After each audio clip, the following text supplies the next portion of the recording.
NorthJerseySports.com Athlete of the Week. You can nominate an athlete by tweeting at us, hashtag NJSAOTW, or emailing us at njsaotw@gmail.com.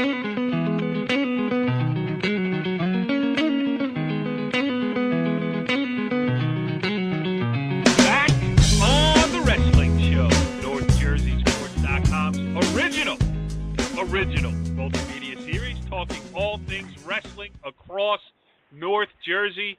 And you know it's wintertime because we are in episode 1, season 7, that is, of the wrestling show. I am Corey Doviak, being joined by my well-worn panel of North Jersey wrestling insiders, starting with our man, the former assistant coach of the year in a Region 2, which no longer exists. He is Kenny Sarajan. Kenny, thank you for hitting the buttons right here in the first 30 seconds of the show. One day I will find out which of you 4 is doing it.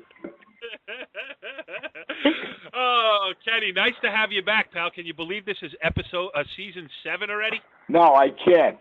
I'm so excited. I don't know what to do. You were a young man when we started. Who thought people would ever listen to us idiots? That's all I got to say. Yes.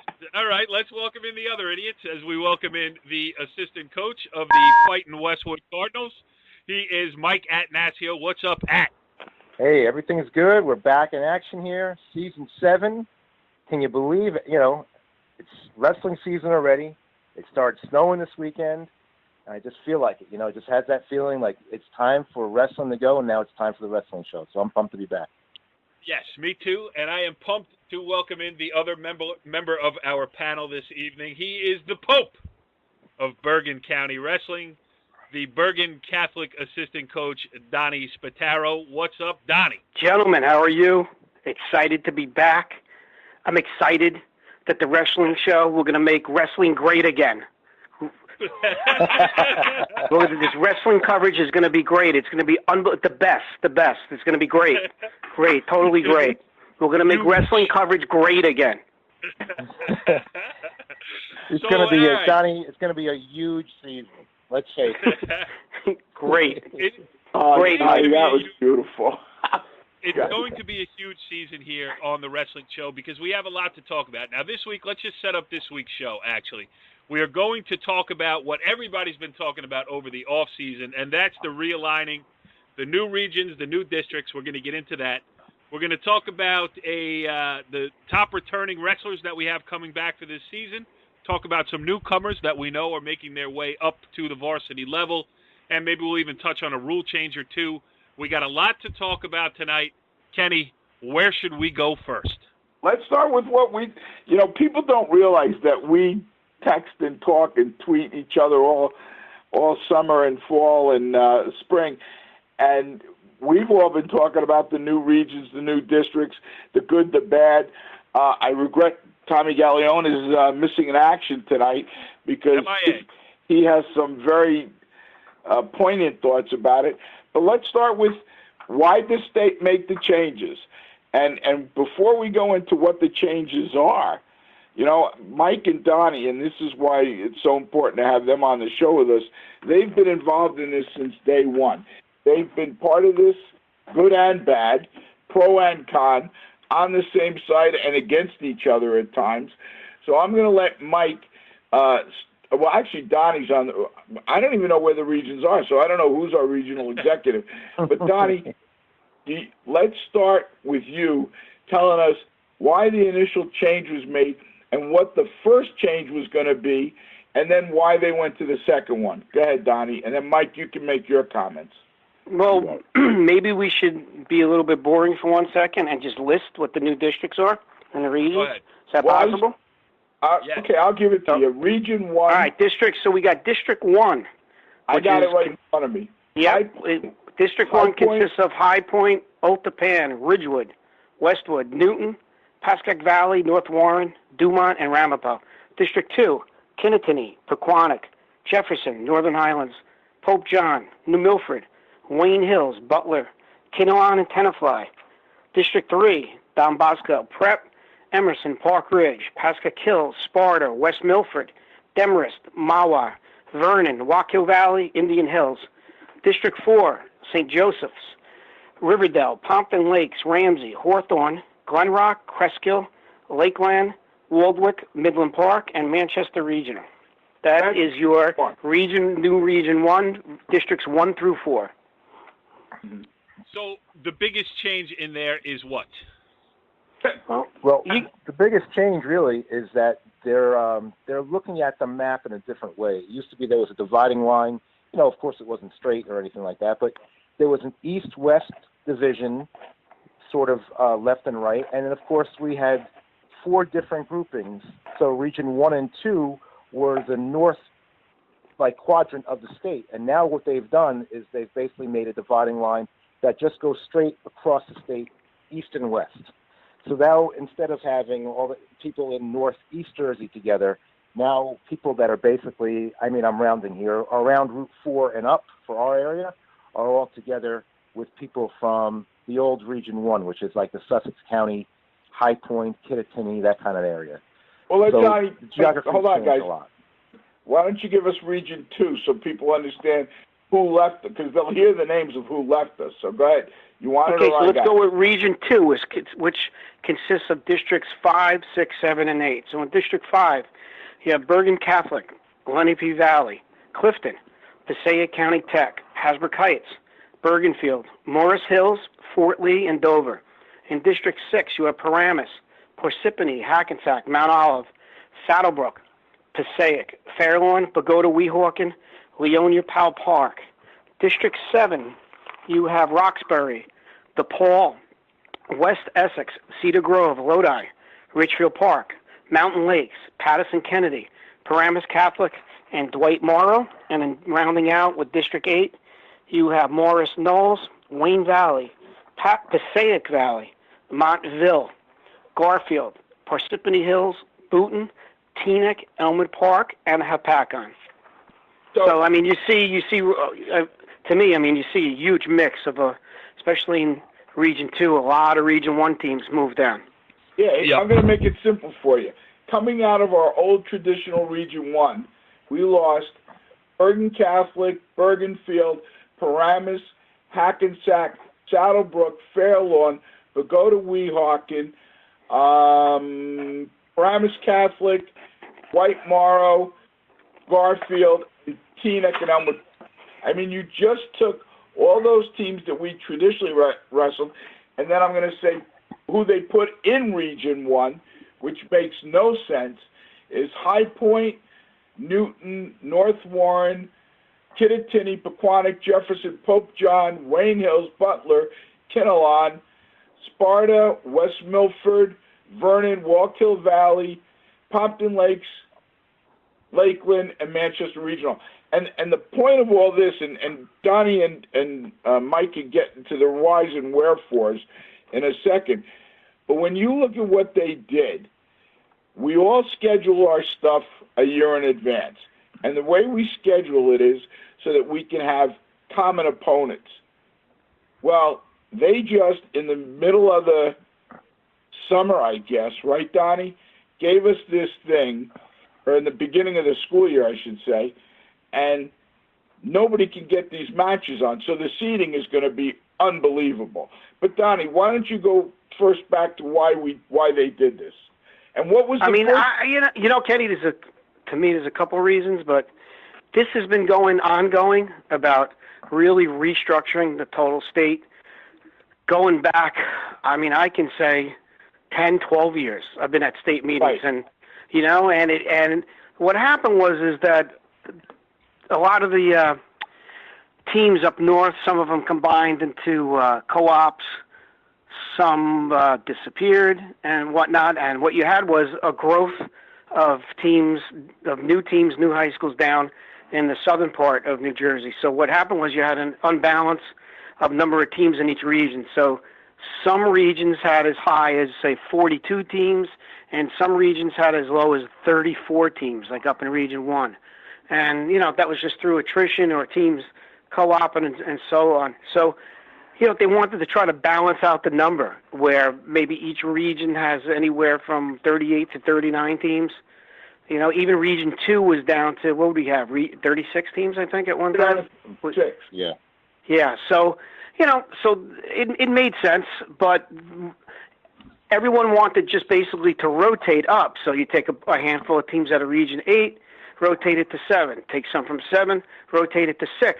And everyone always wanted this, but when it really came down to the voting time, it was like, make him move. I don't want to move. Like, it's the greatest idea. I think, we should split up. Yeah. So it was one of those, it's a great idea, but I'm not moving. Move somebody else. And that's what, each time that's what really happened. To me, from what I saw at the state meetings, And then there was a proposal not too long ago where they were going to basically like blow up the regions like they did now, and that was basically just going to be used by northering numbers, which are the geographical numbers that are used for schools, and that kind of like that gained a little groundswell for a little bit, and then that was thrown to the side because that seemed too drastic at the time. So, but I mean, it seems like the state went with the drastic change. So, well, that's what to me. That's one of the reasons. There's other reasons too. Well, why don't you chime in? Well, Donnie did a good job explaining everything, and he does have a really good grasp on the history of this whole thing that goes back, before I was involved with things at the state level. But it's also important to know for the people listening that maybe aren't following every little thing. There's also a element here where they're trying to balance the number of powerful teams, both public and non-public, in each region, so that regions aren't slammed with a whole bunch of teams in the same place that are going to dominate. And there's an element of re-regioning every few years based on the power structure and based on raw data, which I think they did a really good job of coming up with a system that's fair and equitable. But one of the things that I think a lot of people can't get past is people wonder, well, if you had to re-region with power and you had to re-region with evening out the numbers, did it have to be this dramatic? I think that's the real tough question to answer. And you can look at it in different ways. Some people are just going to look at it and say, how does it affect me? And there are some people that are just going to say, well, it didn't affect me that much. I'm still going to be at Bergen Community College, and I'm just going to have some different teams there. And, you could go back and forth on whether or not it's harder or easier. But then sometimes you have to just look and say, is it right? And one of the things that hurts about this is that you lose all the traditional rivalries that we have. Not all of them, but you lose a lot. And, anybody that was part of a region Hall of Fame, and that goes across the state. That's certainly not a localized thing. Many regions have Hall of Fame. Those things are over. I mean, I don't know how you figure out how you move forward and call something a new region Hall of Fame with, half the teams are gone, and sometimes more than that.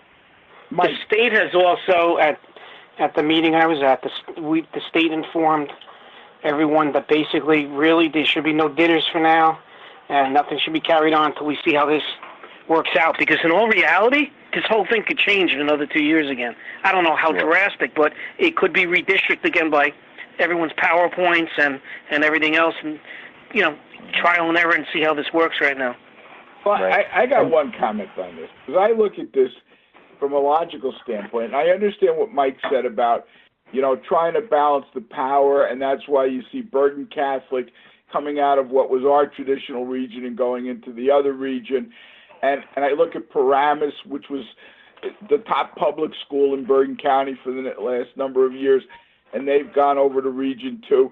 I do see, with a wry smile, that we're going to be wrestling the Region 1 championships at Bergen Community College in Paramus, and the Paramus kids are going to have to go over to Mount Olive to wrestle their regional championship. So no one will ever explain that one to me. But when I look at this, and I say we had one other problem that we all talked about, and that was the dominance of the non-publics, and the fact, and this is where we started our show last year when we were talking about proposals. And the one proposal that went through was to make sure everybody gets a shot. Let's go to 4 guys from each region go into the state. The regional champs won't get the bye anymore. And my whole argument, and I know I share this with the guy I used to work with, Tom Gallione, is that you guys talk about drastic changes. We wanted some changes in wrestling to make it a little more equitable. So you put a stent in. These guys did quadruple bypass. And the question is, when you make change, why didn't they try the first? Donnie had the right answer and Mike had the right answer. You go to four kids going, and then down south, you just move a couple towns to balance it out.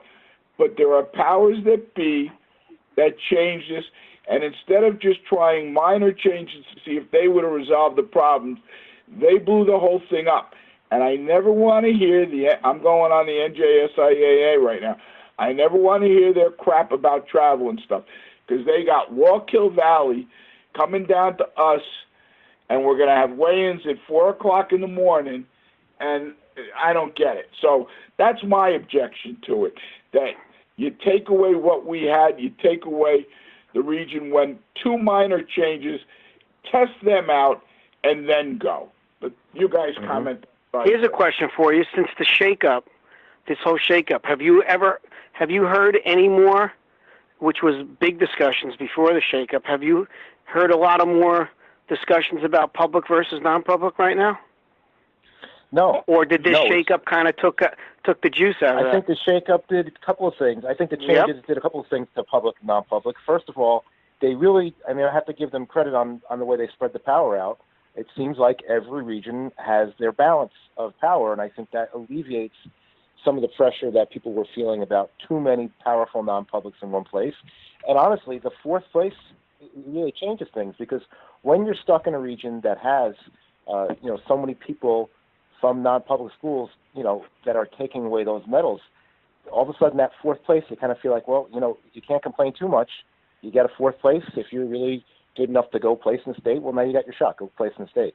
So I think those two changes another note are going to change things a lot. Another note that people should know about is that now, where when you wrestled in the region, the place was called 5th/6th, and when you lost that round and you weren't able to wrestle for 3rd and 4th, you were done. Now you have to wrestle to a true 5th, meaning there will be a match for 5th and 6th place. The reason being is if one of the top 4 guys who plays can't go, the 5th place will go. So it becomes, there's another match now in the regions. So that's something else that a lot of people don't know right now. So you'll have an actual match wrestle for 5th and 6th now. Donnie, the ripple effect of that is, first of all, it's going to be a long Saturday. Okay, because you have all those extra matches. Not if you have 4 mats. Go ahead. Well, you're at Mount Olive. We're not. And the other thing, and the other ripple effect of that is, it also, for the seeding the next year, you have a different criteria. Because now, where the 5th, 6th guy was the same criteria, now you have a true 5th, you have a true 6th for the guys where they start the next year, right? Yes, correct. Yeah. Absolutely. Yeah. I'm just saying, since this happened, I've heard, until wrestling occurs and we see how this really pans out in certain regions, I've heard less talk, me personally, about public and non-public. That kind of took the juice out. And again, like Mike said, the 4th place kind of helps somewhat also, because I think you're going to see a lot of teams that don't normally bring, say, anyone to the States right now, or bring very few, will bring a lot more, and I think, that appeases them right now. So it's going to be interesting. That'll be more people in Atlantic City, which will help revitalize that city. Donnie's going to make Atlantic City great again, too. Yes, I am. Well, good luck with that. Donnie, that was still a better opening than Saturday Night Live. Is there one, Mike or Donnie, is there one pro, like one thing where you say, you know what, in this instance, this new shakeup is going to really help, or is that still to be determined? You know what's funny? It really goes when you talk to people about their opinions about this, like especially taking 4 of the states. it really goes by, to me, the people I talk to, it's like old timers versus new timers. It's like the new parents love it, like kids that have people in school right now and are wrestling, and the old timers are just like grumpy old men. They're like, how can they do this? When I wrestled, it was either the region champ or second. Then they made it even third was ridiculous. And same thing with the districts. Only years ago, only the district champion and the district champion runner-up. Then they stretched it in the '80s to third, and so on. So it's pretty funny listening to old versus new and their opinions. So, yeah, but old has a point too, because wrestling is more than the last decade. And Donnie, you've talked about it in the past too. When the heat was really hot on the non-publics about get them out of here and everything else. You always made the point, like, hey, this is cyclical. There were times where these schools were great, those schools were great, and their times come and go. And I really do think you have to keep an eye on the tradition because, it's not always going to be this way. I don't know how it's going to change, but it will change because it always does. So, I don't think blowing it up to the point where it's unrecognizable to somebody who wrestled in high school 30 years ago is really what you want. Because if there's one thing that I've noticed hosting this show over the last 7 seasons is that, the wrestling community is a very tight-knit one. And if, either you don't pay attention to wrestling or you love wrestling more than anything else in the world. And I think the core audience, you still have to be careful. You don't want to alienate them away from this process, right, Kenny? Like yourself. No, Corey, you make a really good point because, when you're talking to kids, and I'm talking to my wrestlers today, and I'll, for an example, I'll say Pal Park. When I was in high school, Pal Park was ranked 12th in the state overall. And they look at me like I'm crazy. They're like, what are you talking about? Or Elmwood Park was a great team. Or, you could sit here and list all the teams. And I'm talking in the 80s, not too, it is kind of long ago, but not really too long ago. But longer than we'd like to mention, but it doesn't seem like But you're right.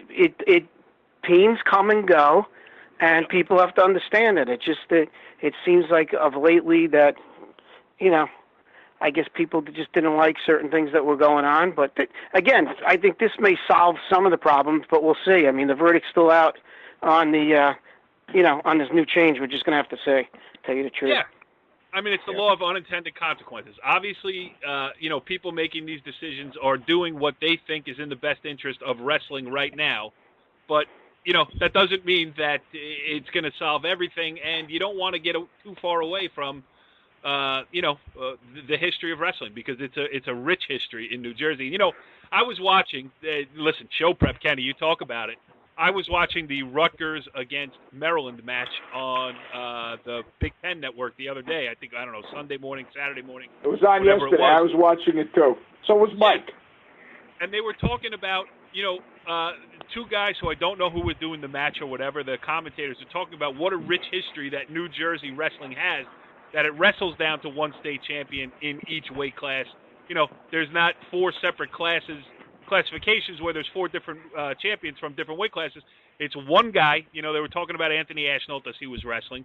And New Jersey wrestling history is something that has to be protected.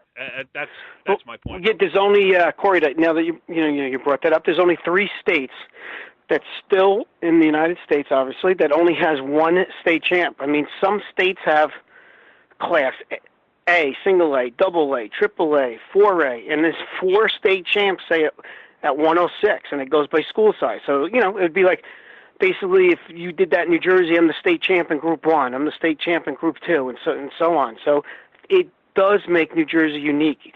When I talk to college coaches, they say it's one, when they come to scout or if they'll come or send their assistants, the assistants will tell you it's one of the best tournaments in the United States that they've ever seen, and that's why they come. And that's why more and more college coaches are recruiting from New Jersey now. And you see a lot of New Jersey kids wrestling all Division I at high level now. New Jersey, it's helped. I think, you would really kill the sport if you didn't have, I say, not the sport, but you would kill wrestling in New Jersey and the tradition if you just didn't have one state champ. I agree. It also, I think it makes it easier for them when they're recruiting because you know exactly what you're getting into. you're recruiting a kid and you say, well, he was a state champ in New Jersey, you know what that means. If you say he's a state champ in Pennsylvania, you go, oh, wow, it's a great state. Well, what class? And then you have to go, well, you know what?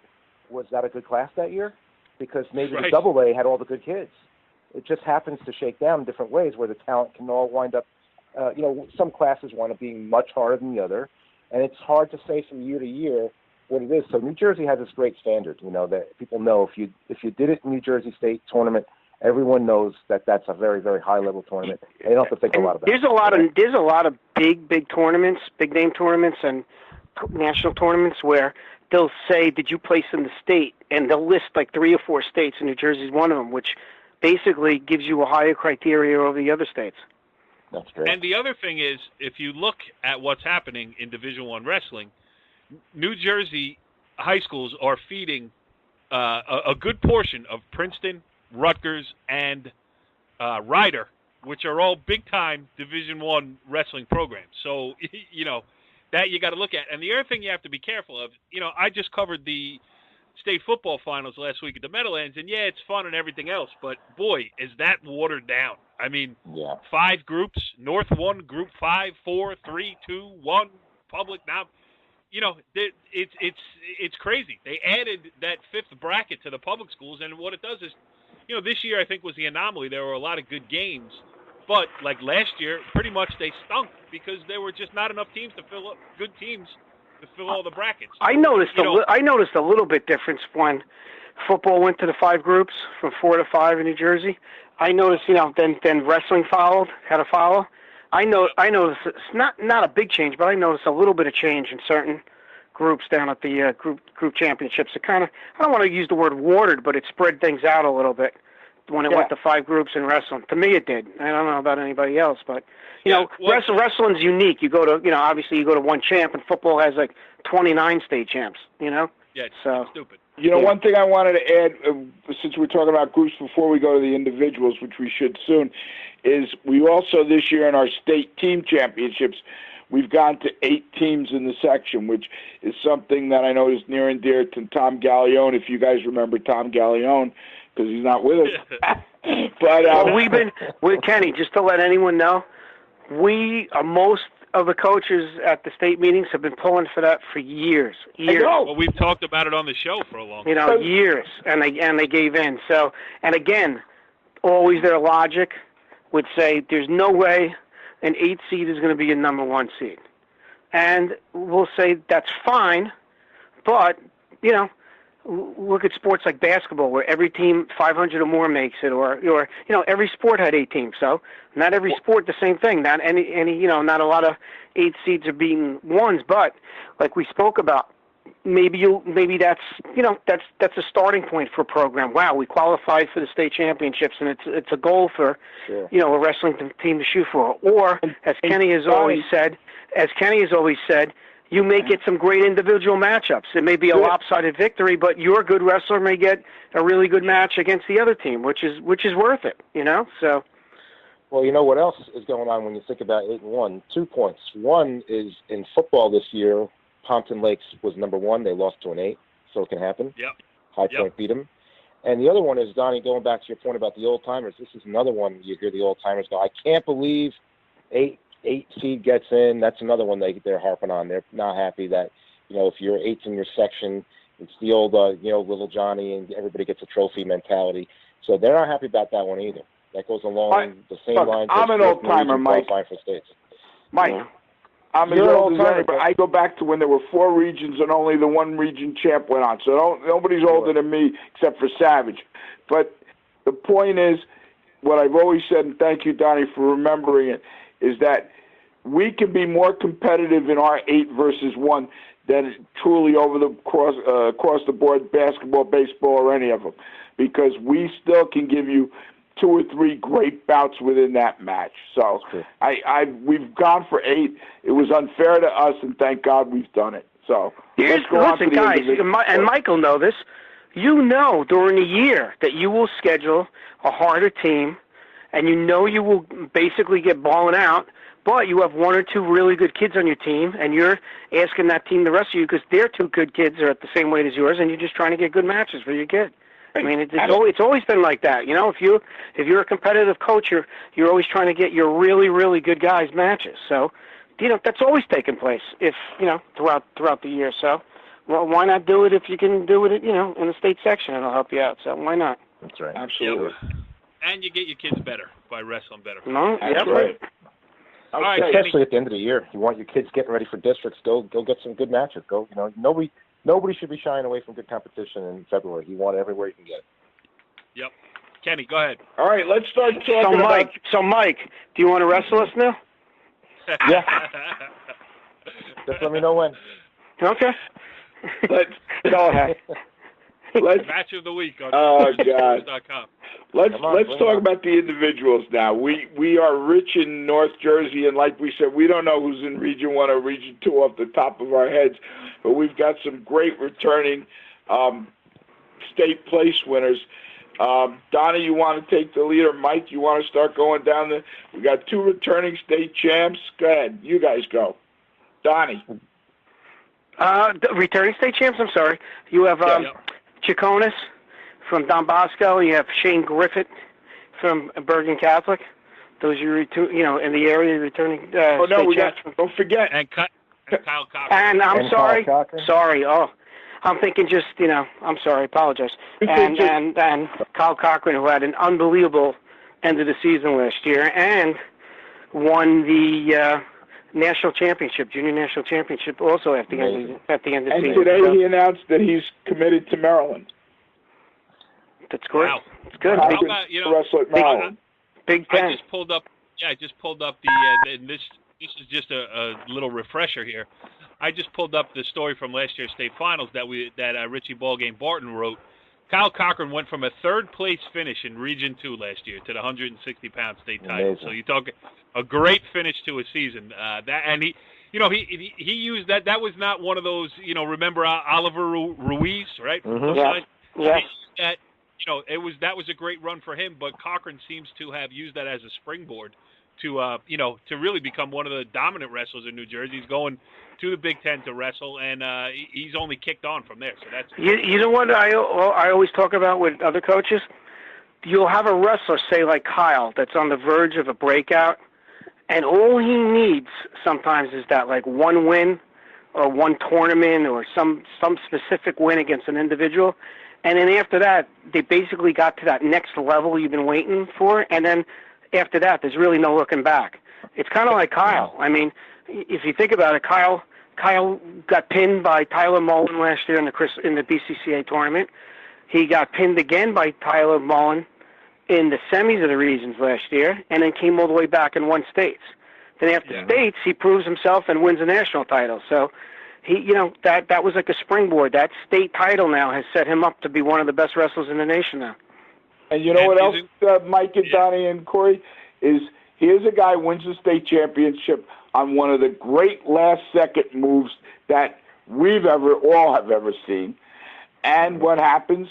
He busts his ass all summer. So let's talk about the kids who want to go to I said Princeton, that's how old I am, Atlantic City next year, and say, you know what? You get to Atlantic City by working in the summer. And those kids, we've seen the kids who put in the time, and it pays off. Kyle is a state champ. He turned this summer into a scholarship at Maryland, right? And not to beat a dead horse, but about Kyle, but look who he beat in the state finals. Yeah. Which was incredible. A returning state champ who was making his 4th appearance in the state finals. So I think to Harvard, great. I think also Kyle had a great opportunity to wrestle someone in the finals that he knew so well. Because I feel like if he wrestled Beard Dunstall for the first time ever, maybe a different approach than that. But there was a comfort level there because they've wrestled a number of times and they see each other all the time. He certainly couldn't have went into that match with any pressure on him, and he wasn't going into uncharted territories. He's really familiar with wrestling somebody like him. And if you think about it, and he was wrestling, as he gained momentum through the state tournament, he was gaining more and more confidence. So, he went into that state finals with a lot more confidence than he had before he entered that state tournament. So we got some returning second-place winners. We got Sosinski from Northern Highlands coming back. Who else we got there? Michael returning? O'Malley from Hasbrook Heights, second Right. last year. Both O'Malley brothers made the semis of the States last year. That's right. You have took third. Gerard Angelo was a state champ 2 years ago, his freshman year. Sophomore year last year, he took third. Carmen Ferrante placed fifth last year. The previous year, he was seventh or eighth. He's a two-timer. Mandarino from you had, Bosco. Yep, Mandarino. You also have... last year. You got Did he Josh. take third? Josh McKenzie also. Josh McKenzie took a fifth last year. So you have a lot of kids returning, a lot of good state medalists that are back. All those names we will keep an eye on for sure this season. We will have a lot of them on the show as the season goes along. But we also have a crop, as one group of seniors exits, a new group of freshmen come in. And Donnie, I know you are intimately involved, or at least a student of the game of wrestling here, and you see a lot of these kids coming up. So maybe just plant the seed of a couple kids to watch out for this season as they make their way onto the varsity level. Sure, at Fairlawn, I mean, you have two kids in the area that are already ranked in the top 20 in the nation at 106 before they've wrestled the match yet. You have Justin Beardunfel from Don Bosco, and you have Cedeno, who to me is he's an incredible wrestler from Fairlawn, real deal. You also have Robert Howard from Bergen Catholic, who on any poll is ranked from second to fourth in the nation without wrestling a match yet. Pulled off a lot of big wins right before the season at Super 32. He's a multiple national champ. He's traveled the U.S. He's won the Tulsa Nationals I don't know how many times, and the Trinity Award, which is like 3 national titles in the same year, and so on. Wow. I'm trying to think who else were we talking about, guys, before other freshmen? I had a couple guys. Logan Mazzio from Emerson Park Ridge will be up this year. Another Mazzio joining his brother that had a good freshman year last year. And Mike, Donnie, I got a question for you. Yeah. Mike, you said the Chaconis kid, Luke Chaconis. Yeah, Luke Chaconis, too, from Don Bosco, upper weight. While we're talking about Howard, Donnie, you have, I'm curious what you think about, you just said goodbye to Nick Soriano, and you know what obviously we could talk about his career for hours, but now that you have Howard in your room for, the last few weeks, I know he's probably been in there in the fall, too, but, compare the two of them, because obviously Howard, we're talking about a high ceiling. Does he have anything, the same work ethic, that incredible drive and competitiveness that Nick had, in your opinion? What do you think? Not to put any pressure on the kid, Donnie, but is he as good as Nick Soriano? I'm thinking more about you know what? Time will tell. Time will tell. Yeah. I mean, he's an incredible wrestler when you watch him in the room right now. And you just hate to compare anybody. Especially since I'm coaching them. So I don't want to put myself in a tough situation here. That work ethic that was just so incredible that Nicky had. Yes. I mean, listen, anyone who's that successful, on that type of level, it has an incredible work ethic, and a certain type of mentality. So that's your answer I'm giving you. Yeah, we're looking forward. I haven't really got a chance to really see him wrestle yet. I'm really looking forward to seeing him get on the mat, see what he can do. I mean, again, I've seen him in practice. I've seen him a couple matches along the years in rec, So I got a little bit of a taste of him, but he's opening up at the Beast of the East this weekend, and that should be a telltale good showing for him. So we'll say telltale sign. Looking forward to it. Cool. So the Beast of the East is going to get things off and running here. Donnie, though, Kenny, we have the Bergen County Holiday Coaches Association tournament. George Jockish tournament.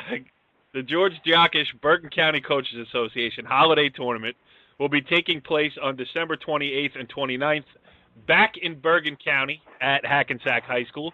So that's all good news, though. But, Donnie, one interesting tidbit from the George Jockish Holiday Tournament is that Bergen Catholic will not be there. Is that true? Can you confirm that rumor? Yes, I will confirm that. That is very true. We will be going to the Powerade out in Pittsburgh this year. All right. So, but and for times are changing. I mean, it would have been anathema a couple years ago for anybody to skip the Bergen County tournament. But listen, the program is at a level that I think it serves your purpose to go find the best matches you can wrestle, and I think it serves the county's purpose. Kenny, would you agree that it opens up some? It opens up the spotlight for a few other public schools and stuff like that. Look, Mike is very involved in the county tournament and the running of it. And first of all, when you're saying it's anathema, half of our listening audience probably doesn't know what that word means. But I'm a man of words. But I don't worry about. Kenny, are you really mocking them out? Go ahead. I'm mocking out Corey because he doesn't know what it means. But here's the point. Excellence should never be questioned, and excellence should always be rewarded and praised, and it's great that Bergen Catholic, because it elevates all of us. I've never complained about excellence in that context. So I applaud them, and I cheer them, and we root for them. We all root for them. Donnie will tell you, we get excited when the four of us are talking on the phone about excellence, whether it's Donnie or wherever the BC team is going. So it elevates us all because it elevates Bergen County wrestling. So you can't see the Bergen Catholic voodoo doll next to Kenny right now. It's off camera. No, Ken. Thank you, Kenny. Thank you for the kind words.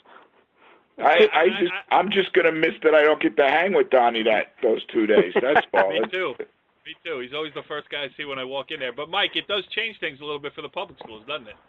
It does. The way I always look at it is you want the best people there. We'll miss Bergen Catholic, but the tournament will go on. And the same thing with Don Bosco elected not to go last year. That's right. Same thing. Yeah, we're getting to an area where maybe we should sort of accept that some of the teams that are at the top are not going to be at our tournament. And, it brings up an interesting point because people are, every couple of years, I've been working with this tournament for a long time now, probably over 20 years. And every once in a while someone says, hey, why do we have a county tournament so early in the year? It doesn't make sense. And there's a couple of answers to that question. One is that it started the main answer is it's not a county tournament. Go ahead. Well, yeah, you're right. There is one team that's not in the county, so you're right. It is not a perfectly true county tournament. But it started out as a holiday tournament, and some people like to keep that tradition. And the other reason is that people say, well, if you have it later in the year, there's so much duplicity with Region 2. If you have it like in early February or late January, it's only a few weeks until Region 2 people are going to wrestle each other all over again. But now that the old Region 2 is so splintered. You just stole my thunder. Stole my thunder, Mike. Good point. Yep, I was about to bring this up. We should have talked. But I feel like we really need to have the conversation. And I'm not saying what I'm saying the right thing is. I definitely think we need to explore and have the conversation and say maybe the county tournament should really be moved back a few weeks, and it would be a higher probability that everybody would go because some of these opening season tournaments wouldn't be in the way. And it's something we got to talk about, Sorry, Donnie, I know you're going to say the same thing. No. My point was, I think this whole tournament now is going to have a new flavor, and I'll tell you why. Because of the new Region 1s and the new Regions 1 and 2, you used to face sometimes the same kid 3 or 4 times during the year. Like Nick Soriano faced Kyle Bierdampfel in BCCA finals, region finals, dual meet, state sections, state finals. Like this is going to take a little bit of that away, I think, with the Region 1 and 2 being, different teams inserted and separated. I think this tournament may have a different flavor than it's had in the past because of the separation now. It's just my opinion, but there's going to be all county people that are going to say these guys didn't even wrestle each other because it's going to happen. Yes. There's a possibility that people are going to say, well, let's compare their records and who they beat. Whereas usually you could say, well, who won the county tournament, and that solves it. But it's not necessarily going to be that way, and people aren't going to get that chance. Usually, when you lose a close match in the county finals, there's a chance you're going to, reverse it or try to reverse it in the regions. But that doesn't exist anymore. Well, you know what, Mike? If you move the county tournament, and I think you're going to have that discussion to later in the year. The interesting thing that's going to happen is it will impact all county. It will impact seeding, and you know what it'll also do?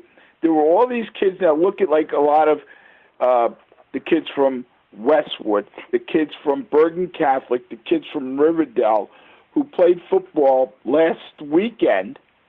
And now, a week and a half ago now, and now we're just starting to get into wrestling shape. And that was always the thing we used to talk about kids going from the football playoffs into the Christmas tournament or the holiday tournament, and the pressure that was put on them there, and were they really ready? And, we loved it because it was 2 days. It's that holiday week, and it's great. But yeah, maybe we got to look at it that way. By the way, I've got a very important news update. This just came over. I got to share it with all of you. I got a text that says, "Hold on." Okay. Go ahead with your breaking news. Holy blank, my bad. I was putting the kids to bed and fell asleep in the room with them. Tommy Gallione. I'll be 0 for next 1. week. Holy blank, my bad. Well, Tommy has officially missed Season 7, Episode 1 of the wrestling show. Hold on. Don't close it. We got one thing we got to do. We got to talk about new coaches. Want to wish them well. We got, is it Mike Rooney? Did I say it right? Rooney? You having trouble with that last name? No, Mike. His first name. Oh, Mike. Yeah, trouble with Mike. Mike takes it over for Kenny McIver, who we love. Kenny's gone down. He got a full-time teaching job at Barnegat, and he's the head coach there. We're really happy for him. Austin Wall is taking over at Don Bosco, one of the all-time New Jersey greats, and University of Michigan greats. Damian Logan is the new head coach at St. Joe's, and Chris Filato has gone from interim coach to the official head coach of Paramus. So new guys, all potential candidates for a interview later this season on the wrestling show. Just quickly, next week's show, Kenny, I believe we have on the agenda to catch up with some of the guys who have graduated and gone on to the college level. We should definitely keep an eye on that. We got more issues to discuss. We'll get deeper into the pseudo Bergen County tournament. The George Jockish, as that gets closer, we got a lot to talk about. We'll also have the first weekend results. Donnie from Beast of the East. Mike, where are you guys going? We're going to the Nottingham tournament in Trenton. What are you going to England? Very nice. Nottingham? What are you, Sheriff going there? Robin Hood? They're serving tea and crumpets at right before the finals. I'm very excited about that. After the weigh-in. And TV will be at Lakeland. So. All right. Beautiful. So we got, and we'll also have something else to talk about that just slipped my mind, but we'll talk about it next week because I will make a note and I will remember. So the wrestling show is back, and we will see you next week. Follow the leader.